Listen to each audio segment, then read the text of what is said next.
Hello everybody, my name is La and welcome back to my channel. Today I will be talking about the Vatican and some shady things some popes did in the history.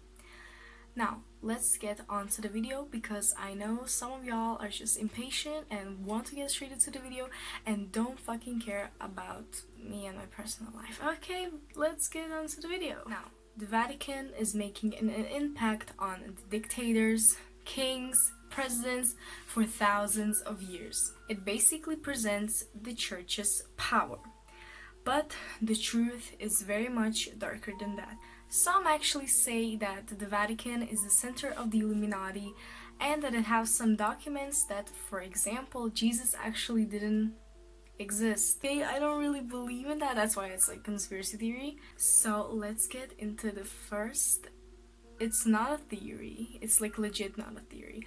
But first, I'm just gonna get a disclaimer, which these are all the things I just found on Google and on different websites, and I've just collected all the information and I just put it in one video, you know?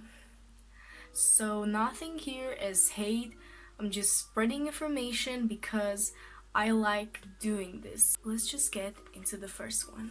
They made some shady deals in the history. We're starting at January year 897.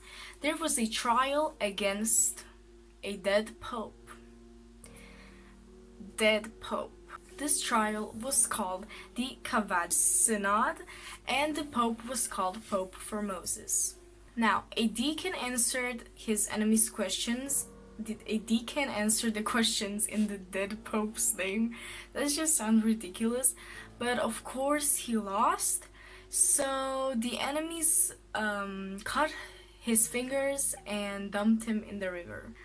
This was not such a pretty start, but now we're gonna talk about the Borgia family. Now, the Borgia, or the House of Borgia, was a Spanish family who ruled in the 15th and 16th century. They are known for corruption, murder, theft, so basically not good things. And the Pope I'm going to talk about today is Pope Alexander VI. Now, this Pope is associated with some of the most disgusting stories in the whole church's history. Alexander VI, or Rodrigo Borgia. He was born in 1431 and in the beginning he actually studied law. But since his uncle was made a pope, Alexander was made a cardinal. He didn't really care about God, instead he cared about money, power, and of course women. He actually had 7 children in total. Pope, 7 children.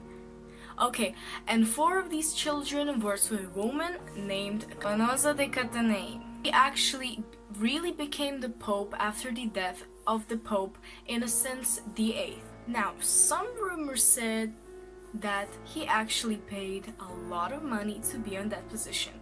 I mean, he was like, yo, I'm gonna pay some money, I'm gonna get to this position, and I'm gonna be corrupted as fuck. And others were like, okay, yeah, do whatever you want.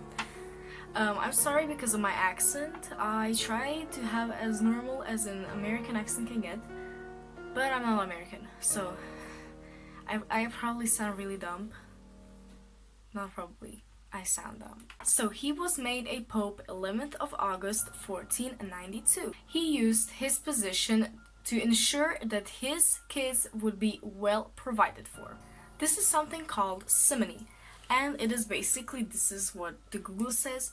Simony is the act, simony is the act of selling church offices and rolls or sacred things.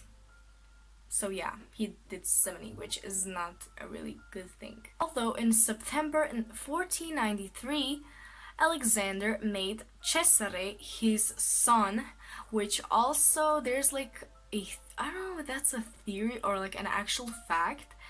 Alexander like made paintings about Cesare basically making him like look like Jesus, and that's why Jesus now looks like Cesare. I mean, there's like literally, I'm gonna put like a picture in here, like this is Cesare and this is Jesus, like they look exactly the fucking same. Now we're gonna talk about a party, an event that happened on 30th of December 1501. Now this is just like a disclaimer or a warning. If you are like really sensitive to stuff that are sexual and sexual assault, please go to this time. I'm gonna put a timestamp.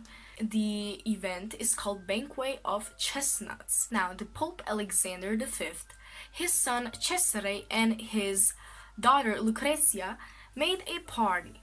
He invited 50 prostitutes after the dinner.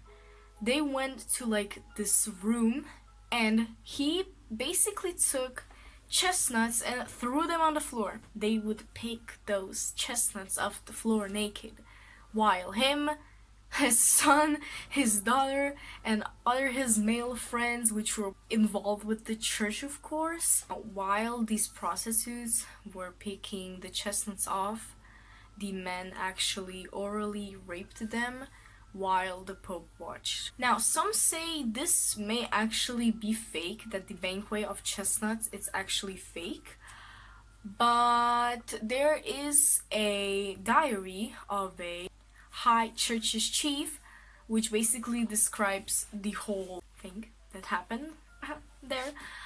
But some historians still say it's fake, but a lot of them say it's real. Now we're gonna talk about trials of the Knights Templar. Now, the Templars were convicted of heresy, which, if you don't know what heresy is, it is, by Google, it means heresy is a belief or theory that is strongly at variance with established beliefs or customs, in particular the accepted beliefs of a church or a religious organization. Now, basically, the Templars were convicted of heresy because they found documents in Jerusalem which they could use to blackmail church for money and power. The trial began in France in the year 1308. King Philip IV convicted them of heresy, and they were all severely tortured. They also had to spit on the cross, deny Christ, and kiss each other on the lips. They actually held another investigatory trial since, this is a quote,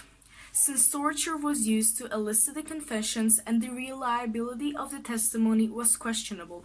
Now, Pope Clement V wanted the actual trials to take place, but Philip said, fucking, I'ma burn them all up. Now, I think this is enough for part 1. I know I probably disgusted y'all that have been introduced to Banquet of Chestnuts, but yeah, I think the video is long enough, so there will be part 2, which in part 2 we're going into World War II and basically everything before that.